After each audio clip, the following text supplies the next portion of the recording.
আসসালামু আলাইকুম গাইস, এই যে বিমানটা দেখতেছেন এটা মালয়েশিয়া থেকে সৌদি আরব যাচ্ছিল। তো বিমানটা একটু সমস্যার কারণে ঢাকায় নেমে গেল। এখন সেখান থেকে যাত্রী অন্য প্লেনে দিয়ে দিল।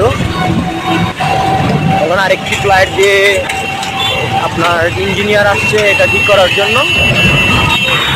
অল্প কিছুক্ষণের জন্য এটা এয়ারপোর্ট ল্যান্ডিং করবে। এটা এখন সৌদি আরব থেকে আসছে, সৌদি আরব থেকে ইঞ্জিনিয়ার আসছে। দেখুন কিভাবে আসতেছে বাঘের মতন। আরেকটু নেমে গেল, নেমে গেল, এই যে নেমে গেল। একটুর জন্য মাটি চুই মাটি ধরে ফেললো। আরে বাতাস গুলা